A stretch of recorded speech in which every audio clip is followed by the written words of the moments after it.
Mesdames, Messieurs, bonjour. Bonjour à tous. Bonjour, chers frères et sœurs. Je suis Élisée Yonta, analyste financier et économiste. Je vous remercie de suivre ma vidéo qui s'intitule « L'Algérie déploie l'expertise pour la dessalination des terres agricoles au Sahel en Afrique subsaharienne ». Voilà. Donc, on parlera de la dessalination des terres. Voilà. Mettez un like sur la vidéo pour que YouTube puisse la recommander au maximum de personnes. Abonnez-vous sur notre chaîne. Invitez vos amis à s'abonner sur notre chaîne et activez la petite cloche de notification afin de ne manquer aucune vidéo. Et surtout, s'il vous plaît, partagez la vidéo au maximum sur vos murs, dans vos groupes, afin que le plus grand nombre de personnes puissent la regarder.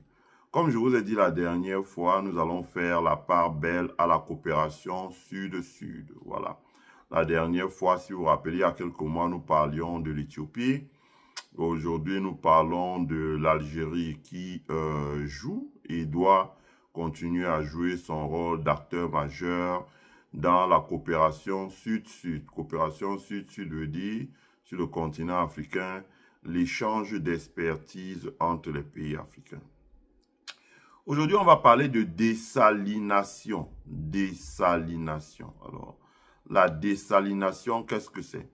La dessalination, c'est le fait de retirer le sel des terres agricoles. Parce que dans les régions sahéliennes, notamment le sud de l'Algérie, la Mauritanie, le Mali, le nord du Sénégal, même le Sénégal tout entier, hein, le Burkina Faso, le Niger, le Tchad, le Soudan.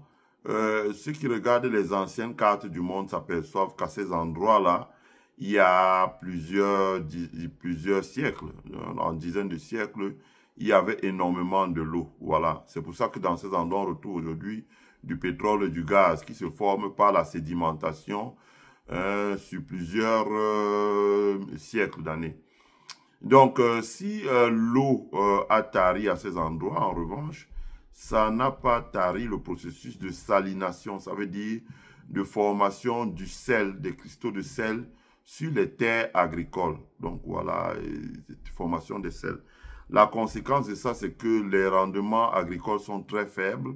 Ça veut dire que quand les planteurs mettent les céréales, sur tous les produits maraîchers, les rendements sont extrêmement faibles. Hein. Souvenez-vous, la Banque mondiale avait déjà consacré, je lisais un article juste avant de faire ce direct, la Banque mondiale avait consacré 80 milliards de francs au Sénégal il y a quelques années pour la dessalination des milliers d'hectares de terre. Et cette dessalination avait augmenté énormément la production du riz au Sénégal, l'alimentation des petits ruminants, les chèvres, les moutons, qu'on utilise dans la tabaski, la fête du mouton, mais également avait accéléré la culture maraîchère. C'est-à-dire que la culture maraîchère sont les tomates, les oignons, les aubergines, les carottes, les poireaux, les poivrons, les céleris, les légumes, etc., etc. Ce sont les cultures maraîchères. Donc, c'est important parce que je vais vous faire écouter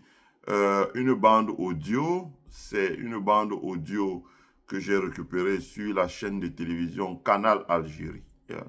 Canal Algérie.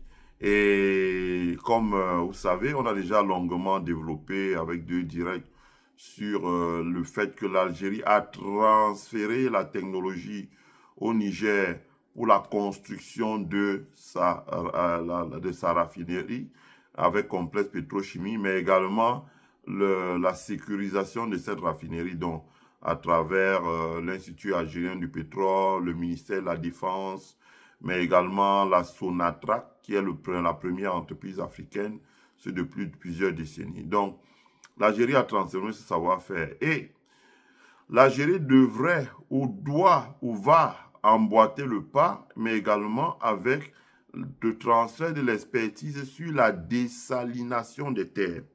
Quand on sait que le Sahel, ça veut dire si vous prenez le Tchad, le Niger, le Burkina Faso, le Mali, à eux seuls, ces pays-là, ça fait déjà 4 200 000 hectares. Je pense que si vous rajoutez le Sénégal, on est à peu près à 4 500 000 hectares. Ben, si vous rajoutez la Mauritanie, je pense qu'on a passé le cap de 5 millions d'hectares. Et ces pays-là ont en commun le fait qu'elles affrontent la salination des terres. C'est-à-dire que les terres sont salées, constamment salées. Il faut les dessaler pour qu'elles puissent être utilisables. Hein, comme je l'ai dit ici, j'ai eu à dispenser un cours à l'Institut School of Fresh Water. Et quand vous voyez à School of Fresh Water, c'est beaucoup les gens qui viennent de l'Arabie Saoudite, du Qatar.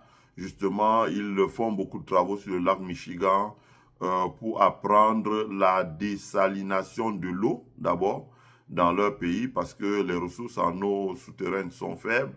Donc, ils dépendent de l'eau, des ressources en eau de l'océan. Et après, quand ils ont dessaliné, ils doivent également dessaliner les terres en recourir à certains méthodes d'irrigation pour la production agricole. Voilà. C'est important donc ce que nous sommes en train de dire, très important parce que, un, l'eau c'est la vie, et deux, la nourriture, se nourrir convenablement. Se nourrir convenablement. Vous ne pouvez pas vous nourrir si vous ne mangez pas, consommez pas les céréales, le maïs, hein, le riz, le mil, le sorgho, etc. Mais également si vous ne consommez pas les produits maraîchers. Et en la matière, je vais vous faire partager la bande audio. Vous allez entendre l'expérience qui vient d'Algérie, où le gouvernement algérien, dans le sud de l'Algérie, a pu réaliser la dessalination des terres. Et ces terres sont donc confiées à des investisseurs qui arrivent à produire la tomate. Et la production de tomates débouche sur des rendements élevés. Et ces rendements élevés permettent donc que désormais, voilà, l'Algérie soit autosuffisant en production de tomates, qui est un aliment qui rentre dans le diet, comme on dit. Donc, la consommation quotidienne de l'alimentation des personnes. Voilà. Donc, je vous fais écouter la bande de Canal Algérie et puis je reviens après pour finaliser mon analyse.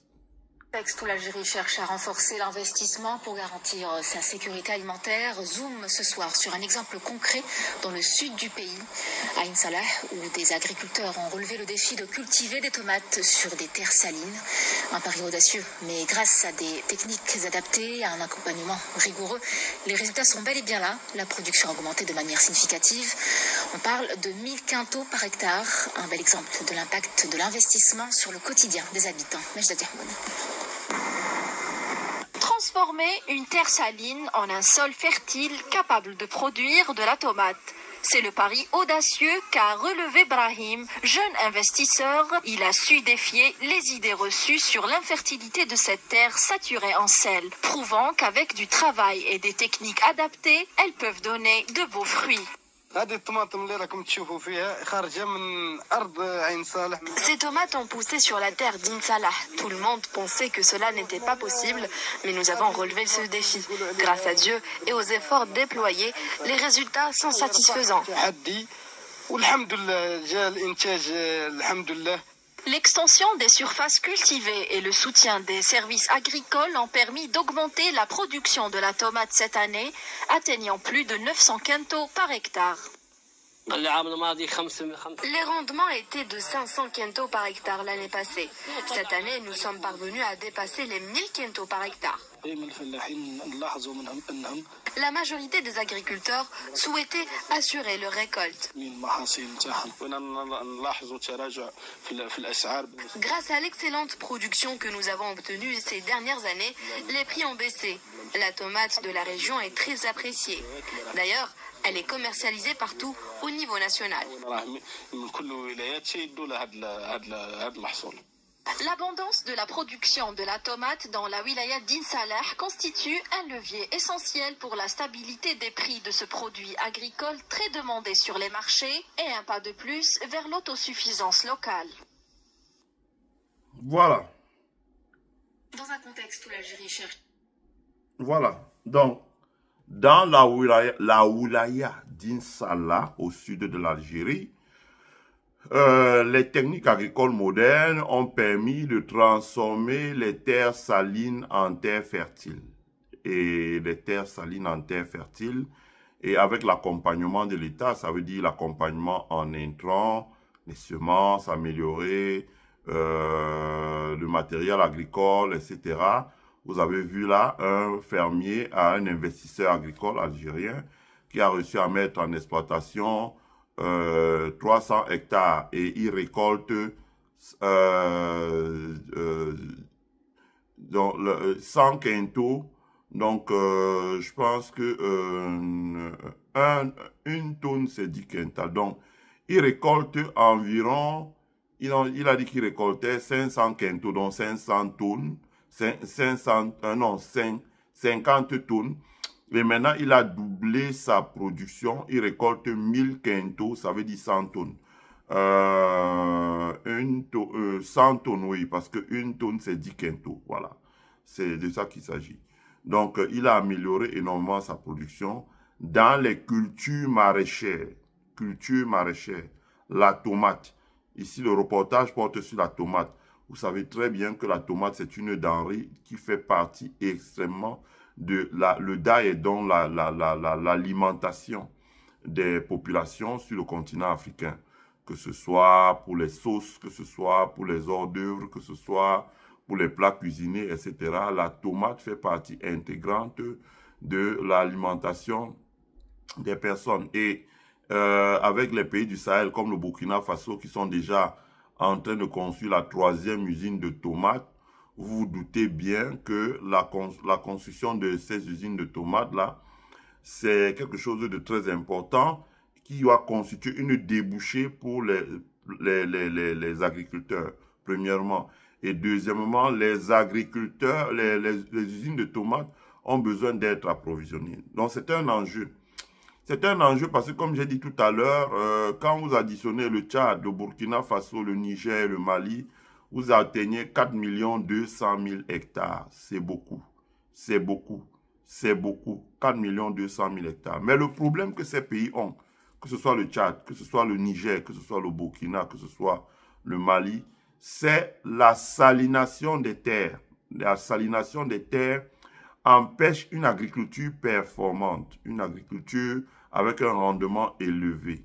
Donc, l'Algérie a l'expertise pour la salination des terres et le développement des cultures maraîchères.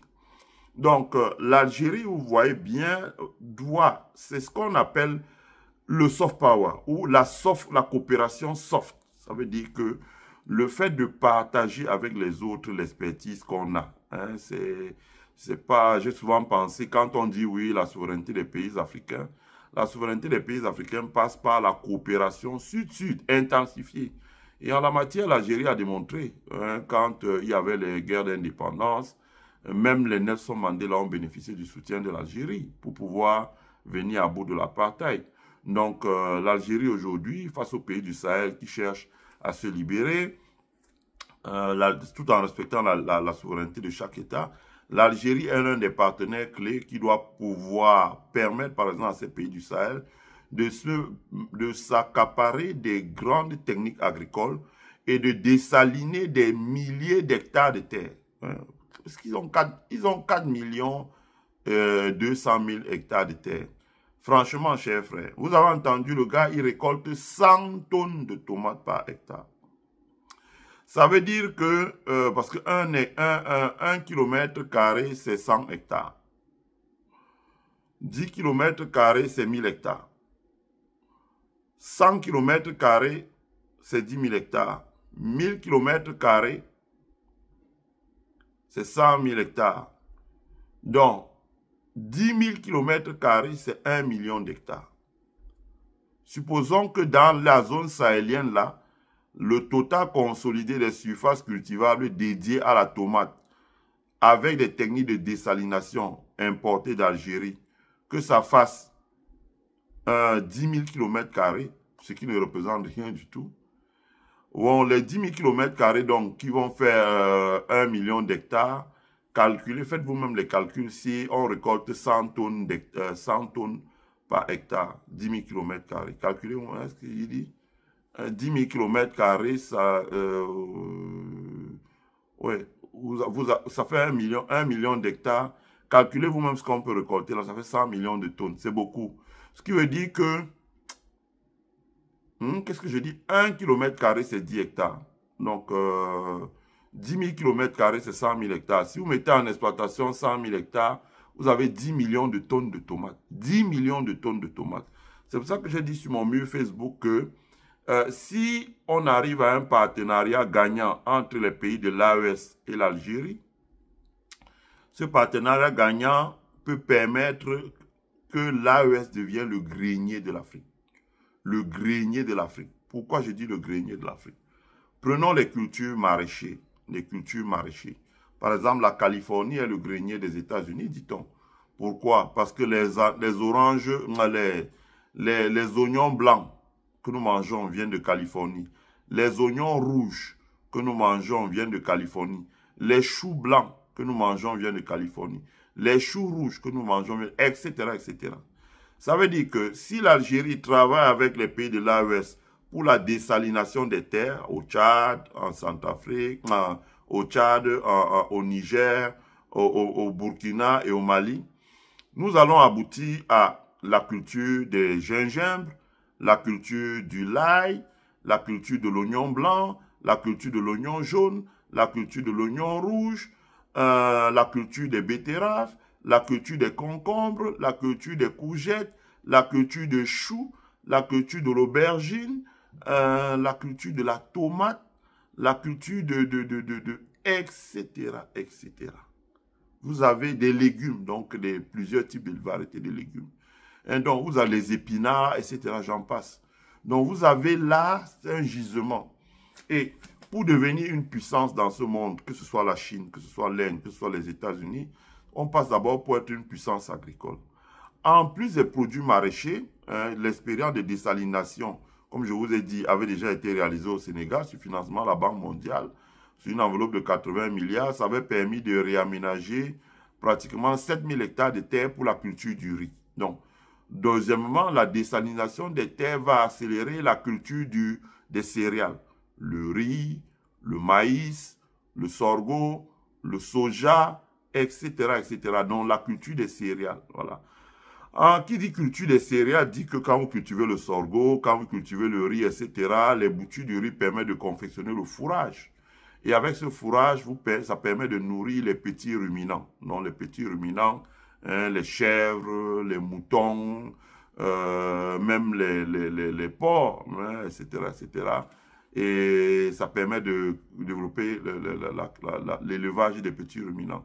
Quand vous faites l'élevage des petits ruminants, donc vous croisez avec la culture des céréales ou des produits maraîchers, par exemple les produits maraîchers, les rejets des produits maraîchers permettent de nourrir les porcs, par exemple. Les porcs, bon, je sais que nos frères algériens consomment peu de porc, mais par exemple, nous, Camerounais, une bonne partie de porc que nous importons, ça vient du Tchad. Ça vient s'élever dans le sud du Tchad. Donc, vous voyez bien que la combinaison de tout cela permet de développer, de sortir de terre une agriculture performante sur les produits maraîchers, sur les céréales, sur l'élevage, voilà, sur l'élevage des animaux, des petits ruminants. Vous comprenez donc que c'est un enjeu de taille parce que il faut dans les années à venir transformer le Sahel. C'est vrai que les gens disent, bon, il y a l'or, il y a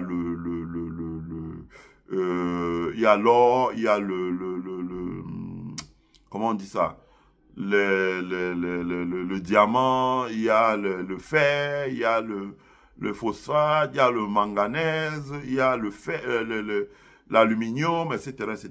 C'est vrai, ça ne se discute pas. Mais ce qu'il faut dire aussi, c'est qu'il faut construire une économie diversifiée pour être à l'abri de la fluctuation des cours des matières premières. Surtout que le cours des matières premières ne restera pas éternellement élevé. Au rythme où la croissance commence à s'épuiser en Chine, la Chine ne fait plus une croissance à 2 chiffres. Donc, il va falloir aussi que nous pensions déjà à développer l'agriculture. Développer l'agriculture parce que le Sahel dispose de ce qu'on appelle un avantage comparatif. Donc, L'Institut de recherche agronomique de l'Algérie, de la même manière que l'Institut de pétrole en Algérie, doit être un acteur clé du transfert de technologies pour la désalination des sols. Alors, moi, dans mon esprit, quand je pensais à ça, je voyais tout de suite les États-Unis parce que nous avons un institut ici qui sait faire ça, école de School of Fresh Water. Mais en faisant des recherches, on s'aperçoit que l'Algérie aussi a un institut qui sait faire ça et le pratique déjà dans le sud de l'Algérie pour un rendement de 100 tonnes de tomates. Hein, voilà. Donc, imaginez par exemple au Burkina Faso qu'on arrive à parer un rendement de 100 tonnes de tomates et que le Burkina Faso, par exemple, mette en exploitation des terres dessalinées de 1000 km², par exemple, de 1000 km². Vous voyez que tout de suite, les terres dessalinées de 1000 km², ça fera 10 000 hectares. Et donc, disons, de 10 000 km², parce qu'ils ont l'espace, ça fera 100 000 hectares. Et les 100 000 hectares, là, si on produit 100 tonnes, ça fera 10 millions de tonnes. Alors, ce que je dis là au Burkina est possible pour le Niger, est possible pour le Mali. On peut bien deviner qu'à partir de ce moment, ces trois pays développent un avantage comparatif que la tomate, exportent la tomate en fruits, par exemple, vers l'Europe, et exportent les tomates en conserve et en fruits également vers les pays africains, ce qui va augmenter le commerce interafricain dans la perspective de la création de la CADEC, ça veut dire de marché commun africain. Voilà, c'est important. Voilà ce que j'avais à dire. Si vous avez d'autres choses à ajouter, exprimez-vous dans le chat, partagez avec nous ce que vous savez, dans la courtoisie bien sûr. On n'a pas besoin de s'insulter ou de tenir des propos durs. C'est un échange constructif qui nous enrichisse tous. D'ailleurs, tous les autorités là sont abonnés sur nos murs et ils regardent. Voilà. Tous les journalistes sont abonnés aussi et ils regardent. Et ils essayent de tirer le maximum qu'il y a là-dessus. Donc, vous avez intérêt, que ce soit les gens du Sahel, que ce soit les gens de l'Algérie, à laisser des commentaires constructifs pour que cela puisse enrichir l'échange. Voilà. Je vous remercie. Je suis Élisée Honte, analyste financier et économiste. Mettez un like sur cette vidéo si vous avez aimé. Partagez vos impressions. Abonnez-vous. Invitez vos amis à s'abonner. Partagez la vidéo dans vos groupes, sur vos pages pour que le maximum de personnes puissent les regarder. Et souscrivez à notre membership pour le développement de notre chaîne. Je vous prie à tous et à tous de passer une agréable journée. Bye.